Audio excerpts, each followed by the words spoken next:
The rain was coming down in silver sheets that night, washing the Tennessee highway clean of noise and light.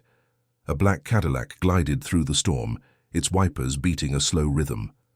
Inside sat Elvis Presley, tired, quiet, his eyes fixed on the blur of headlights ahead. He'd just finished a long evening in the Nashville studio. The songs had gone fine, the band was solid, but something in his heart felt off. Like the music wasn't speaking to him anymore. He turned off the radio. The rain became the only sound. It was almost midnight when he decided to take the back road, the one that wound past the old iron bridge and down toward the river. He didn't know why. Maybe he just needed to feel alone for a while. As he passed beneath the bridge, something made him slow down. Through the roar of the storm, he heard a sound, faint at first, but unmistakable, a guitar. And then a voice. It wasn't polished. It cracked, trembled, floated in and out with the wind. But it was singing Love Me Tender, and it was beautiful. Elvis eased the car to the side of the road, engine idling. He lowered the window and listened. The sound came from under the bridge. A young boy, no more than 15, sitting cross-legged on a wet crate. His clothes were soaked, his hair dripping into his eyes. The guitar looked older than he was, its body scarred and missing a few strings. But the way he sang, it hit something deep inside. Elvis got out of the car. The rain was cold, but he didn't care. The boy didn't even notice him. He was lost inside the song. When the final note faded, Elvis spoke softly. "That's a mighty fine voice you've got there." "Son," the boy flinched, clutching his guitar. "Sorry, mister. I wasn't bothering nobody." "You're not bothering me," Elvis said. "You're making this night a little better." The boy blinked, squinting through the rain. Even in the half-light, he recognized the man standing before him. His eyes went wide. "You're—" "Elvis Presley," Elvis smiled faintly. "Some folks still call me that, the kids." Name was Tommy Ray. He'd been sleeping under that bridge for 2 weeks. He'd run away from a foster home that didn't much care if he stayed or left. The only thing he took with him was that guitar. "You learned that song by ear?" Elvis asked. Tommy nodded shyly. "I heard it on a diner radio once. Stuck in my head." Elvis studied him for a moment. The boy's hands were shaking from cold, his lips pale. Without a word, Elvis slipped off his leather jacket and draped it over Tommy's shoulders. "Here. Warm up a bit." Tommy shook his head. "I can't take this." "Sure you can," Elvis said. "Consider it a loan." For a moment, neither spoke. The rain softened, as if listening too. Finally, Elvis said, "You eaten tonight?" Tommy hesitated. "Not since yesterday." "Then come on. Let's fix that." They walked to the Cadillac together. Elvis opened the passenger door and motioned him in. The boy hesitated only a second before sliding onto the soft leather seat. The heater blew warm air. Steam rose from their wet clothes. They drove to a small roadside diner still open past midnight. The waitress froze when she saw who had just walked in, the king of rock and roll and a drenched teenager in his jacket. Elvis just smiled. "2 burgers, 2 shakes. And make it quick, darling. He's starving." Tommy ate in silence, his eyes never quite meeting Elvis's. When he finished, Elvis leaned across the table. "You've got something, son. Don't let go of it." Tommy looked up, confused. "What do you mean?"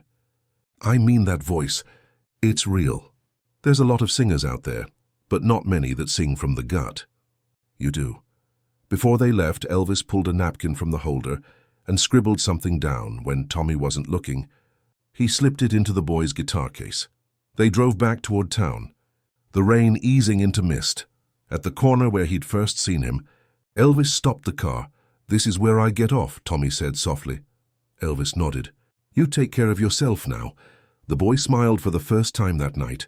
"You too, Mr. Presley." As the Cadillac disappeared into the distance, Tommy opened his guitar case.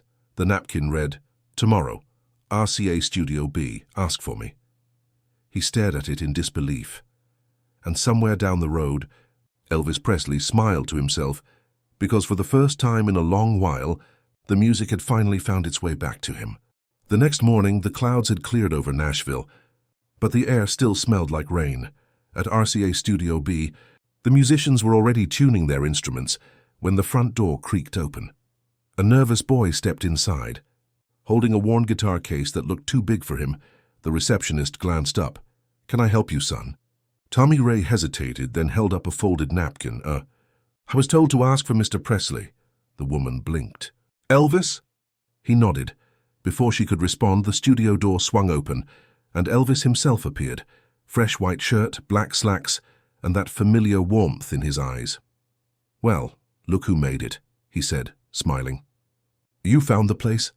Tommy could only nod, his voice caught somewhere between disbelief and gratitude. Elvis put a hand on his shoulder. Come on in, son. Let's make some music. Inside, the session players, James Burton on guitar, Ronnie Tutt on drums, exchanged curious looks.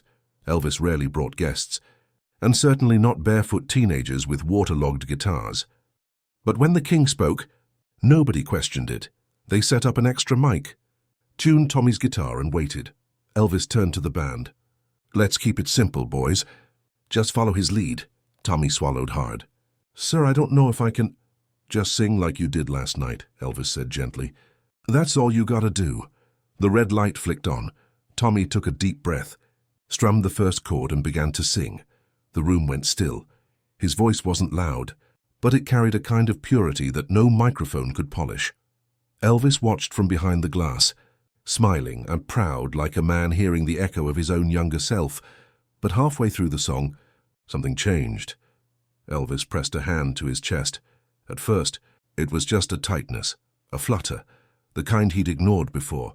He tried to shake it off. But the pain spread fast, sharp and heavy. The engineer noticed first. Elvis, you okay? He didn't answer. The next few moments blurred. The band stopped. Elvis stumbled forward. Gripping the edge of the console, his face pale. Someone shouted for help. Tommy froze, still holding the guitar, eyes wide with fear. Elvis! He cried. Within minutes, the studio filled with panic and motion. Medics, oxygen tanks, cold compresses. They said later it was a mild heart spasm, nothing fatal. But in that room, time stopped. For 10 long minutes, nobody breathed. When the news hit the street, fans began gathering outside the studio. At first, a few dozen, then hundreds. By nightfall, thousands stood in the rain again, praying, singing softly. Someone started Love Me Tender, and soon the whole crowd joined in. It spread through the city like a wave, from bar radios to church halls, from car speakers to apartment windows, the sound of people singing for the man who had given them so much. Inside, Elvis lay on a stretcher, oxygen mask over his face. Through the haze, he could hear them and that song, that love. He tried to speak, but the nurse pressed his hand gently. Rest, Mr. Presley. He shook his head, voice barely a whisper. No, they're singing. Let me hear it. The medics paused. They opened the door and the sound poured in, thousands of voices rising together in the Nashville night. Elvis's eyes filled with tears. He reached for the nurse's hand.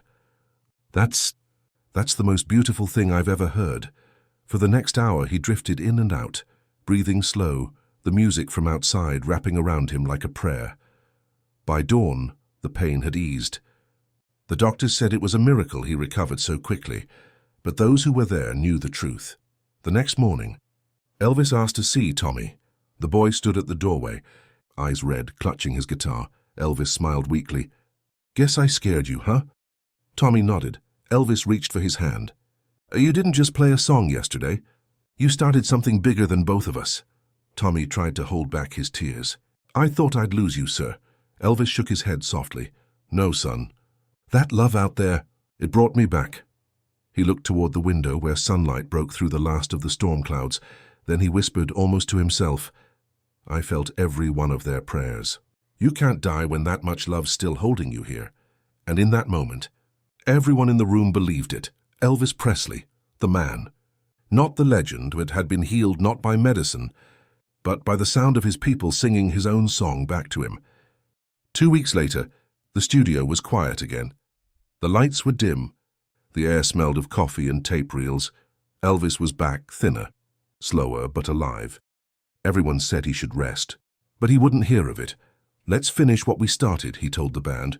Tommy Ray stood beside him, holding a new guitar Elvis had given him, a cherry red Gibson. It was far too beautiful for a kid who once sang under a bridge, but Elvis insisted.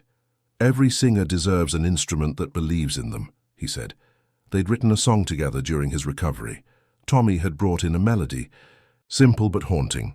Elvis added the words. He called it the rain song. It wasn't about storms or weather. It was about second chances. How sometimes pain washes you clean. The red light came on. Tommy started playing. Slow and careful. Elvis joined in, his voice still raspy from the hospital but warm. Full of heart. It wasn't perfect. It didn't need to be. Halfway through, Tommy's hands began to tremble. Elvis reached over, steadying the rhythm with his own guitar. "Don't think," he whispered. "Just feel it." The lyrics flowed like prayer, and when the rain falls, I'll remember your name. The storm that broke me brought me home again. No one in the room moved. When the final chord faded, there was silence. The kind of silence that means something just happened. The engineer pressed the talk button. "We got it," he said softly. Elvis leaned back in his chair, eyes closed. "That's the one. Tommy, that's the one you'll carry." A few days later, Elvis invited Tommy to join him at a small charity concert outside Nashville. It wasn't a big show, a few hundred people, a church hall, no cameras, just Elvis, a band, and a boy with a story. Before going on stage, Tommy whispered, "I'm scared." Elvis smiled. "Good, that means it matters." When the lights came up, Elvis introduced him. "This young man reminded me what music is for," he said to the crowd. Then, together, they sang the rain song. Halfway through, people began to stand. Some cried, others just closed their eyes and listened. By the last line, the whole room was singing. When it ended, Tommy looked at Elvis. The king was smiling, really smiling. "That," Elvis said quietly, "is what it feels like to be alive." After the show, they drove back in silence. Tommy stared out the window, watching raindrops streak the glass. Elvis said, "You know what's funny, son? I think that night under the bridge saved both of us." Tommy nodded. "You saved me first." Elvis looked ahead. The headlights catching the wet road, maybe.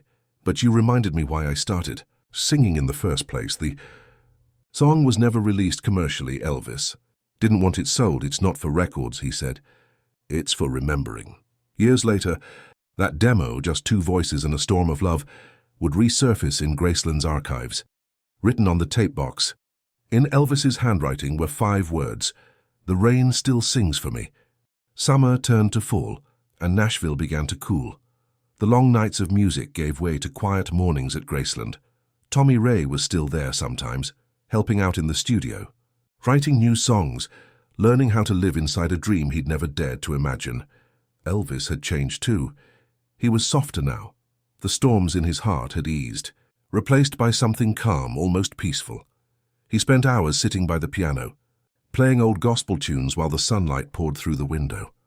One afternoon, Tommy found him there, humming to himself. "Mr. Presley?" he said quietly. Elvis looked up and smiled. "Just Elvis, son. The Mr. part makes me sound old." Tommy laughed. "You're not old. You're timeless," Elvis chuckled. "Now that's dangerous talk. That's how legends get started, and legends forget they're human." They talked for a long while that day about fame, loneliness, faith.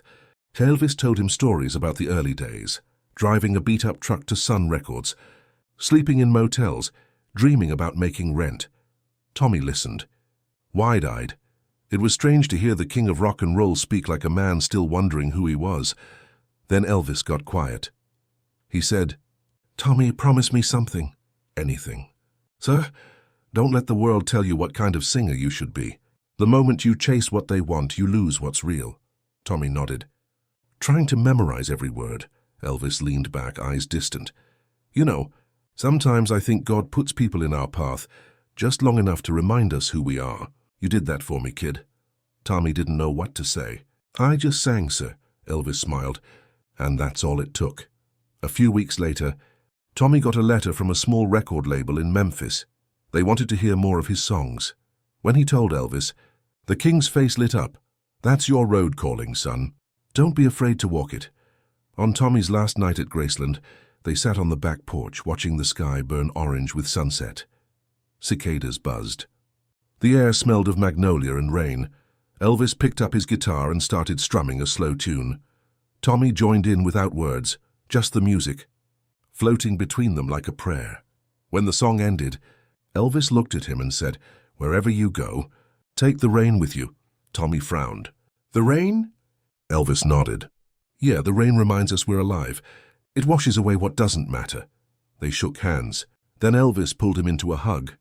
It was the kind of embrace that said what words never could. Tommy left the next morning.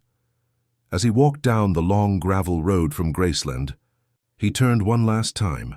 Elvis was standing by the gate, waving, sunlight on his face.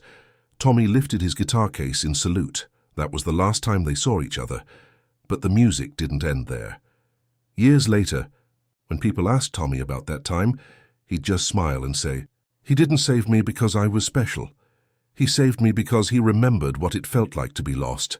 And somewhere, whenever the rain fell on Tennessee soil, it was easy to believe that somewhere, maybe in another verse, another song, Elvis was still playing along. Years passed quietly at first. Tommy Ray grew older, his hair a little longer, his voice a little steadier. The world changed, but one thing never did. Every time it rained, he thought of that night under the bridge and of the man who stopped his car to listen. His first record came out in 1979. Small label, no big promises, but one song stood out. It was called Echo of the Rain, simple. 2 guitars, no drums, just a melody that carried a trace of the same ache that had once filled Studio B. When he sang it live for the first time, the crowd was silent. Then, as the chorus came, something remarkable happened. People began to sing along softly, almost instinctively. It felt like that night in Nashville all over again. After the show, a journalist asked him, "Who taught you to sing that way?" Tommy smiled. "A man who told me to keep the rain with me. He never said Elvis's name on stage. He didn't need to. The world already knew who he meant." Years rolled on. An echo of the rain spread across America, played on radios during summer storms, covered by young singers who had no idea where it came from. Tommy didn't chase fame. He stayed simple. Sometimes he'd play small halls, sometimes just sidewalks, wherever he could feel close to the music. One night after a concert in Memphis, he visited Graceland again. It was closed for the evening, the gates shining under the moonlight. He stood there holding his guitar, listening to the wind. Somewhere inside, faint and soft, he swore he heard piano keys, that old gospel rhythm he'd know anywhere. He smiled and whispered, "Still playing, huh?" Then he sat by the gate, opened his guitar case, and began to play the rain song. His voice cracked with age, but the sound carried into the night, just like it had years before, when the world was younger and everything was wet with hope. A small group of tourists stopped to listen. None of them knew who he was. They just stood there, swaying, caught in the same quiet magic that had once stopped a black Cadillac on a stormy Tennessee road.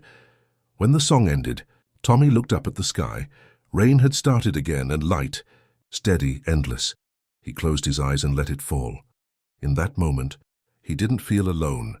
He could almost hear Elvis's voice, deep, gentle, warm, saying, "You did good, son." Tommy smiled through the tears. "Thank you," he whispered, "for stopping that night." Years later, someone found an old cassette in a Nashville pawn shop. On the label, written in faded ink, were 5 simple words, "Tommy, the Rain Song." 1975. No one knew where it came from or how it got there, but when the tape was played, the sound of 2 guitars and 2 voices filled the room. One young, one weary, both eternal. The tape ended with Elvis's voice, barely audible, saying, "Music's just love you can hear." That recording would go on to be restored and played. At the opening of a small museum exhibit titled Elvis, The Humanity Behind the Legend, in the corner of that exhibit sat Tommy Ray, older now, silver-haired, but still smiling. He didn't want applause, he just wanted people to listen. When asked what kept him going all these years, he said quietly, "Because sometimes when it rains, I still hear him. Not as a star, not as a legend, just as a man who stopped to care." Outside, thunder rolled softly over the Tennessee hills, and as the rain began to fall again, it was easy to believe that somewhere beyond the clouds, Elvis Presley was still there, tapping his foot, humming along, keeping time with a boy who never stopped singing in the rain.